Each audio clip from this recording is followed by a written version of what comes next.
Bismillahirrahmanirrahim. Assalamualaikum warahmatullahi wabarakatuh. Bapak Ibu yang dirahmati Allah Subhanahu wa taala, mudah-mudahan di penghujung Ramadan ini Allah senantiasa memberikan kepada kita kesehatan ya. Kemudian kemudahan dalam menyelesaikan berbagai macam urusan kita. Bapak Ibu yang dirahmati Allah, beberapa saat lalu ya ada seorang sahabat ya bersilaturahim ke markas Kampung Quran Cikarang ya. Beliau menyampaikan bahwa beliau sudah dinyatakan tidak lagi bekerja gitu ya di perusahaan tempat dia bekerja saat itu. Kenapa? Karena termasuk perusahaan yang terdampak oleh kondisi pandemik COVID-19 gitu ya. Jadi karena ada pandemik sehingga order berkurang gitu ya, yang kemudian membuat perusahaan untuk merampingkan gitu ya, sehingga teman saya ini termasuk yang menjadi korban PHK gitu ya.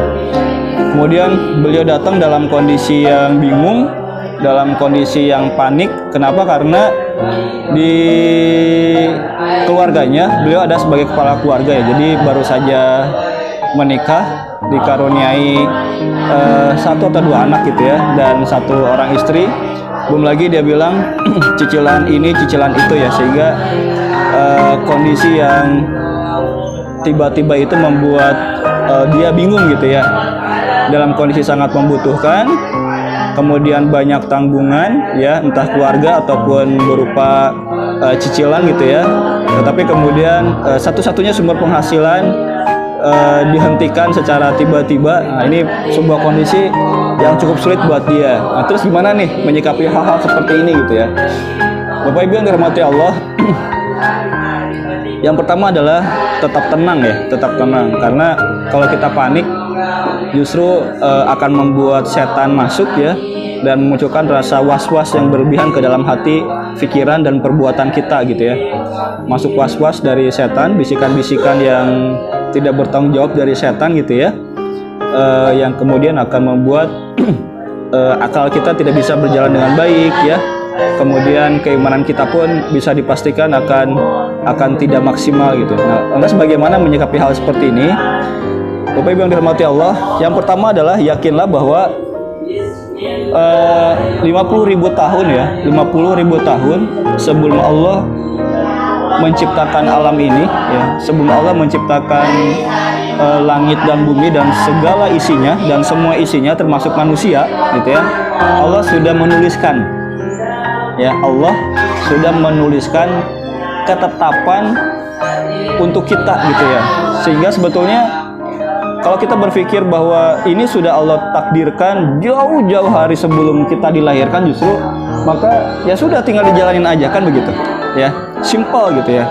Dan bukti iman kita pada Allah terhadap ketetapan Allah ya berpasrah gitu ya, mengikuti, tidak ada keluhan, tidak ada komplainan, tidak ada sanggahan, ikuti saja. Itu yang pertama ya, kita harus memahami bahwa segala sesuatu sudah Allah tetapkan.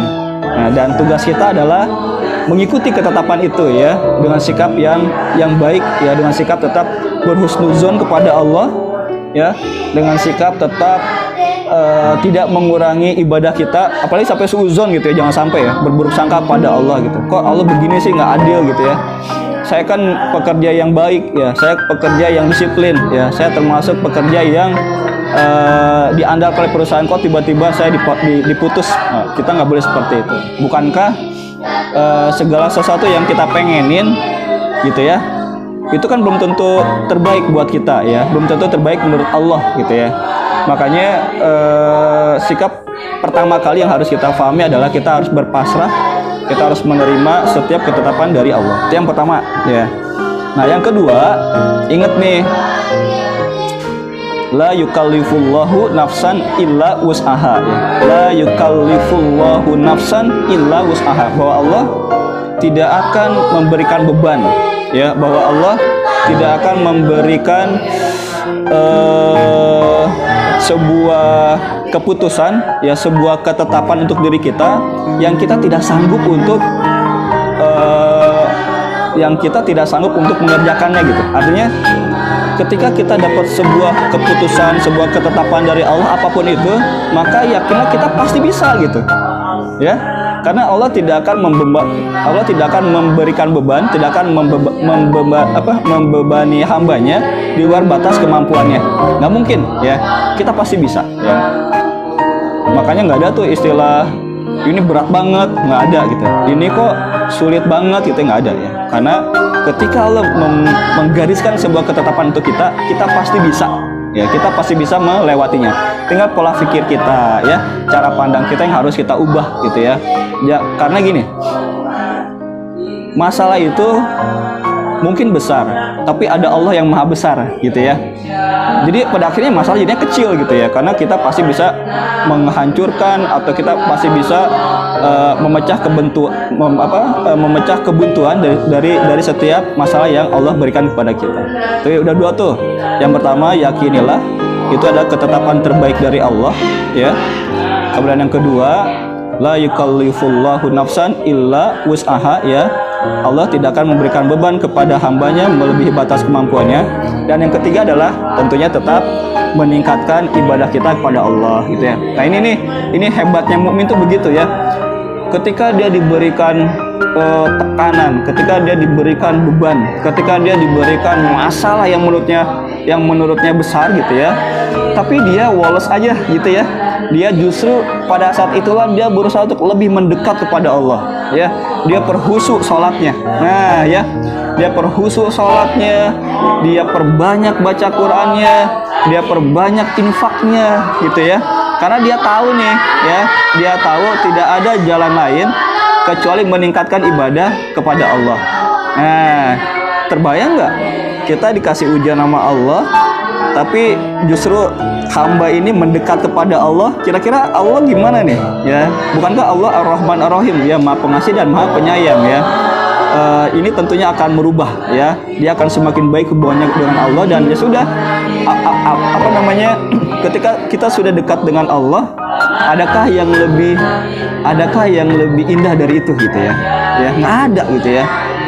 Istri, harta benda, kawan tuh tidak seberapa ketimbang betapa besarnya cinta kita kepada Allah. Justru jangan jauh dari Allah ketika kita punya masalah, dekati Allah, ya. Dekati yang memberikan kita masalah gitu. Nanti pasti ada jalan keluar, pasti ya. Ini pasti ada jalan keluar. Tidak ada penyakit yang tidak ada obatnya, tidak ada masalah yang tidak ada solusinya. Ada berapa tuh? 3 ya. Yang pertama, meyakini takdir Allah. Yang kedua, la yukallifullahu nafsan illa wus'aha. Yang ketiga, terus beribadah. Nah, yang keempat, tentunya berusaha. Menurut saya ini berurutan ya. Kita nggak boleh ngebalik gitu. Kalau kita ngebalik agak repot ya. Nanti kita akan mengadakan usaha kita gitu. Tapi usaha itu sekedar sekunder sih ya. Yang primer adalah keimanan kita kepada Allah. Gimana usahanya? Ya usahanya cari lagi gitu ya. Cari lagi pekerjaan ya. Menjaga silaturahim. Nah, bukankah silaturahim akan memanjangkan atau membanyakkan rezeki kita kan gitu ya? Perbanyak silaturahim ya, browsing, googling lowongan-lowongan pekerjaan. Nah, kemudian pada saat kita mencari pekerjaan, ini satu hal yang harus kita hindari ya. Jangan pernah berpikir cari kerja itu susah. Jangan ya. Jangan pernah berpikir cari kerja itu susah, apapun kondisinya. Ini sedang pandemik ya, perusahaan mungkin kita berpikir begini.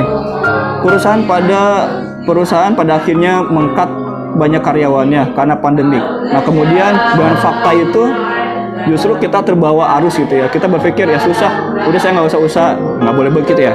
Tetap berusaha ya, yang terbaik ya.